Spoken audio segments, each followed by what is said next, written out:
All right, guys, welcome back to our channel. We've just seen a massive weekend of boxing. Anthony Joshua, Tyson Fury, Josh Kelly, Hamza Shiraz. All right, we saw Errol Spence versus Tim Tszyu. We saw the Zuffa event, Edgar Berlanga, Richards and Hitchens. A mega weekend of boxing.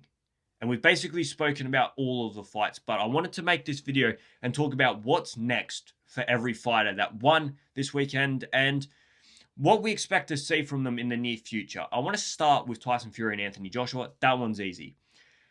If we don't see Anthony Joshua versus Tyson Fury next, we are number one, never going to see it. And number two, I probably don't want to see them back in the ring.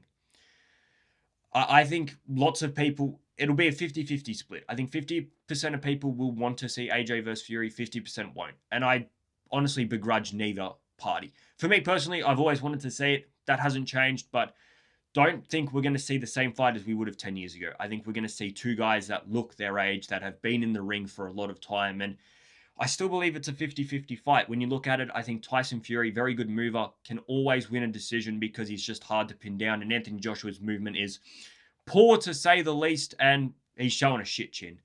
That chin from Anthony Joshua, since he got caught from Andy Ruiz, I swear he's been on giraffe legs.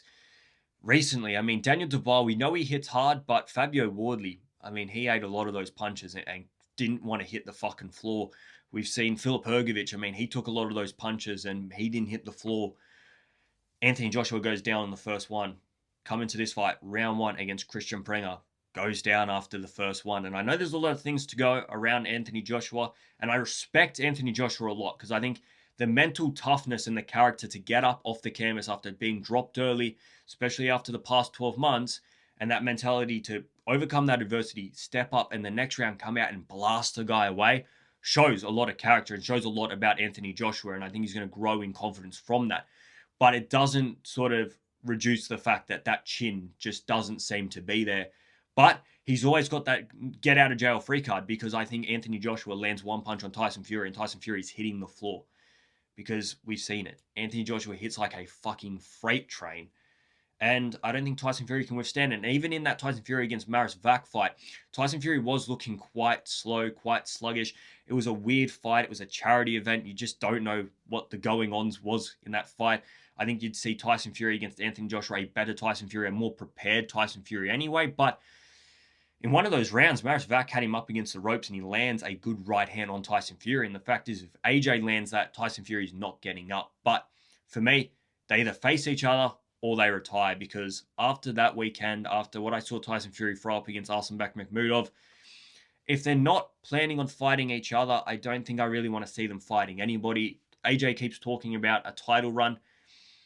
If you get yourself a title fight, fair enough, but I don't want to see any more Christian Prenga type fights. I want to see big fights, or I want to see you ride off into the sunset, because guess what? There's really nothing left for you in the sport, in my opinion, for Anthony Joshua or Tyson Fury. I think AJ's made it quite clear that he wants to do a title run, and I respect that. Tyson Fury, I don't see him doing a title run, but look, it's either AJ versus Tyson Fury or AJ in a title fight. If none of those are the next thing up, I don't really want to see any of it. Hamza Shiraz beating Simon Zackenhauber by majority decision. Weird fight. Very weird fight. The fact that Simon Zackenhauber gets a 114-114 scorecard, got to give him a lot of credit. All right, if anybody came into that fight saying Simon Zackenhauber was going to get a draw on one of those cards, then you're a fucking genius, because this fight was supposed to be Hamza Shiraz 3-4 rounds knockout. Let's get out of here. But that's not what we saw. For Hamza Shiraz, there is one name, and one name in particular that I'm looking for. We know Hamza Shiraz is the WBO champion. The top three in the WBO is Canelo Alvarez, followed by Diego Pacheco, followed by Jakob Bank. Canelo's fighting in Billy, not going to happen. Diego Pacheco's already ducked Hamza Shiraz, so very unlikely. Jakob Bank, 25 years of age, just got a very, very good win against Pavel August. That's the fight. That is the fight to make, and it's the only one I want to see. I think it is a high-level fight. I think Jakob Bank is growing leaps and bounds every time he fights. He's beaten a world champion, or former world champion, in William Scull. Whatever you think of him, he was a former world champion, and he is getting better and better. He's getting older and older and more experienced, and I think he can pose a lot of problems to Hamza Shiraz. I thought his performance on the weekend, Jakob Banks against Pavel August, was very, very good. He's a very, very good mover. He's very, very skillful. He's very, very precise, and he's got power as well. He's got power. And Hamza Shiraz, we know what he's like on his best night, but now we've seen a few off nights. If you look at the past 4 results, bad night against Adames, unbelievable night against Belunga, great night against Beckage, poor night against Simon Zackenhauber. Hamza Shiraz at his very best is so, so good. And he was dressed up like Thomas the Hitman Hearns on the weekend. And I believe you look at his frame, you look at his skill set, he could be a remake of, that great man, Thomas the Hitman Hearns. All right, he could be a legend like Thomas the Hitman Hearns if he performs the way he did against Edgar Belonga. But if he performs the way he did against Simon Zackenhauber, it is not going to happen. All right, that was far, far from Thomas the Hitman Hearns. And I think him up against Jakob Bank, I think we will see the best from Hamza Shiraz. And I think we get to see the level that Jakob Bank is. Because I think Jakob Bank is a future world champion. I see all the skills there at this young age. He is so, so good. I think he will be a future world champion. And I think he can pose some problems to Hamza Shiraz. So that's the fight I want to see. Josh Kelly defeats Keegan Ajarko. A very good victory for Josh Kelly. A tough fight. Josh Kelly looks so good for the opening few rounds and then ties, and it becomes a tough fight for Josh Kelly in the second half. We saw that in this fight. We saw it against Barkram. So slick, so quick, so good early, and then slows. But for Josh Kelly, I mean, he's made it pretty clear who he wants. He wants to unify his belts. He wants either Fundora or he wants Jerome Boutsenis.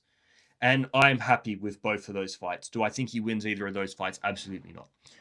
I don't see anything in Josh Kelly that tells me that he can beat Sebastian Fundora or beat Jerome Boutsenis. If I was to say who he's got a better chance against, I'd probably say Fundora. I think because of Fundora's shape, we don't see Fundora as like this great mover. So it'd be interesting to see Fundora up against someone that is a great mover. Josh Kelly's not going to stand in front of Sebastian Fundora like some fighters have.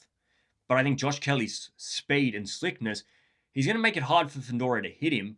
He's going to be able to get on the inside quickly and land punches. The only problem that you have with Josh Kelly is I don't see him being that power puncher that's going to be able to put away Sebastian Fundora. But I think it'd be a very tough contest. And I think if you were to say who I think Josh Kelly has a better chance against, it'd be Fundora. I think Jerome Boutsenis runs through him.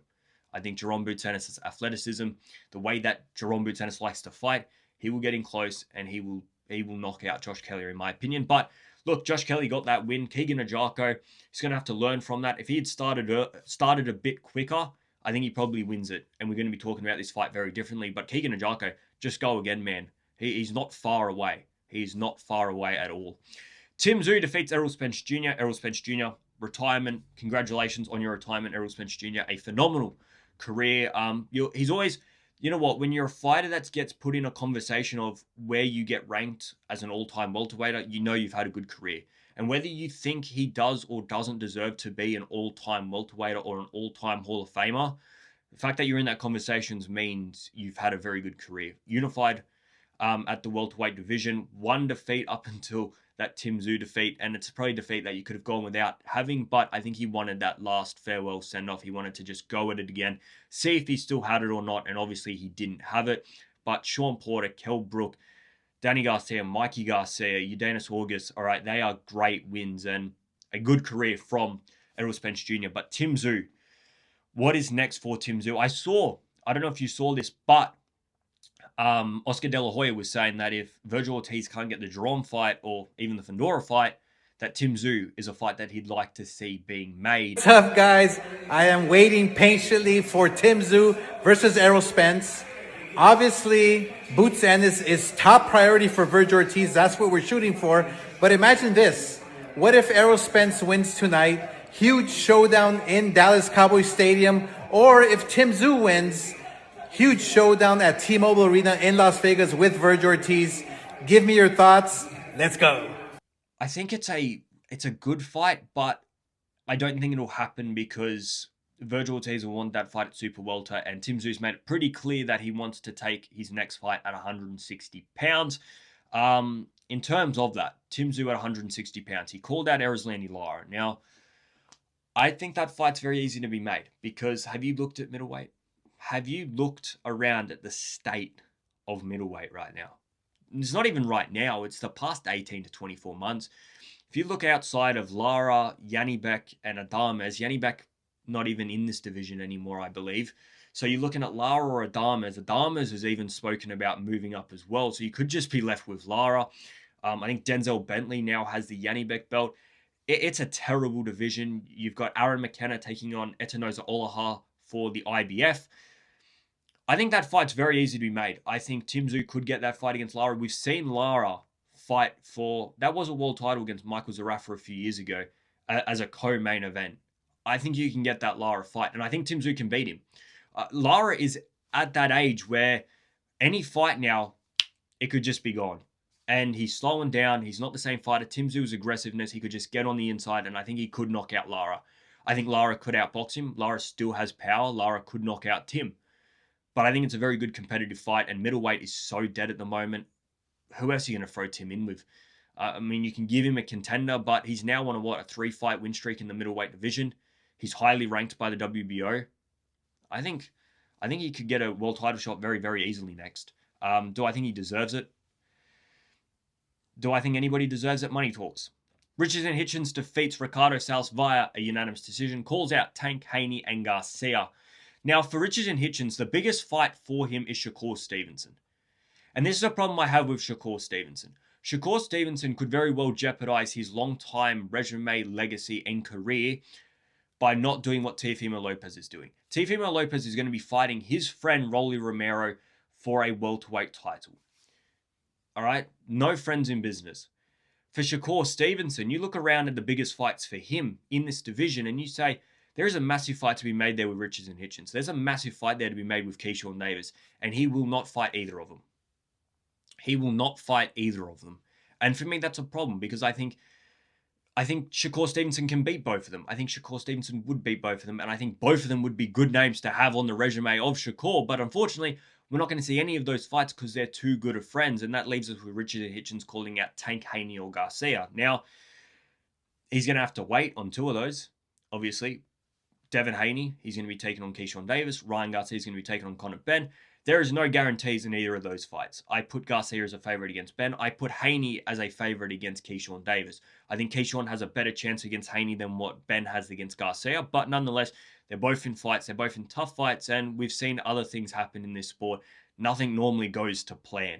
So that leaves Tank Davis. And I've heard multiple Zuffa fighters say they want Tank Davis. I think Dana White's confident that he can get Tank Davis on a fight card, providing all the personal issues go out the window. Like, it's just, does Tank have any love for this sport anymore? Can Tank actually show up for a fight? We don't know, with every legal and personal problem going on in his life. But either way, it's a big fight. The Devin Haney one is a tough one now because Devin Haney's now a DAZN boxer. We don't know how that's going to work either. But Richardson Hitchens and Shakur, they've both limited their options by fighting in Zuffa. And unfortunately, the biggest fight with Zuffa fighters in that division is Richardson Hitchens versus Shakur Stevenson. Unfortunately, we're not going to see it because they're friends. And that is a problem. That is a problem. Edgar Berlanga defeats Stephen Butler. Good performance by Berlanga, considering he gets dropped in the second round and then finds a finish. I think Edgar Berlanga, he's a good boxer. He's not a great boxer. He's not an elite boxer. He's a good boxer, but he's a brawler. He's got power. He can knock you out with one punch, and that's what he really should focus on. I feel like he's trying too hard to be a boxer. He doesn't have the defense for it, and for me, he doesn't have the skill for it in offense either, but he's got power. He can pick a punch. He can knock you out quick with both hands, and I think he needs to look into that a little bit more than try and box. I feel like he tried to box Hamza Shiraz, and we saw how that happened. I feel like he tried to box Canelo, and we saw how that happened. I'd prefer to see Edgar Berlanga just go in there, know what his skills are, and try and knock out everybody. He wants either Chris Eubank Jr., Caleb Plant, Jaime Munguia, Jamal Charlo, or Hamza Shiraz. For me, Chris Eubank Jr., do we want to see that fight? Do we want to see Chris Eubank Jr. back in the ring? Not really. But I think for Edgar Berlanga, it'd be a good name to have on your resume. I think it's somebody that you could draw over to Zuffa, and I think he could knock him out. Caleb Plant, that's the fight for me. When he named those few, that was the name. I want Caleb Plant. I think Edgar Berlanga versus Caleb Plant is the right fight to make. I think it's a tough fight for both guys. I think Caleb Plant, he looked really poor against Armando Resendez, and then you look at how Armando Resendez lost to Jaime Munguia. It makes that loss even worse, but I think Caleb Plant would take that fight. I think it's a good fight for Edgar Berlanga as well, and that's the one I'd be making. You can go in there with Hamza Shiraz again, but you're going to lose again. Jaime Munguia, career performance against Armando Resendes. That's a tough fight, and I don't believe Edgar Berlanga deserves a world title. So for me, Caleb Plant would be the fight. Both guys, well, not both guys. Edgar Berlanga is coming off a win. Caleb Plant will be coming off a loss, but it wasn't that long ago that we saw Berlanga lose. Guys, that is my sort of summation of the weekend and who I think everybody should be facing. Out of all of those fights, the one I want to see the most is Hamza Shiraz versus Jakob Bank. That's the one that catches my attention the most. And for Richards and Hitchens, if you want to take on Tank Davis, you can, but will we see that fight? I have no idea. And what division would that fight even be in? Are we going to be seeing Tank Davis take on Richards and Hitchens at welterweight? Then you just don't know what you're going to get from Tank Davis, do you? Good weekend of boxing. A very, very good weekend of boxing. We're going to be making videos throughout the week. I do want to make a video talking about Lamont Roach and William Zepeda. Talk about this weekend coming. So make sure you stay tuned for that. Like the video, subscribe to the channel. I'm out of here, guys. See ya.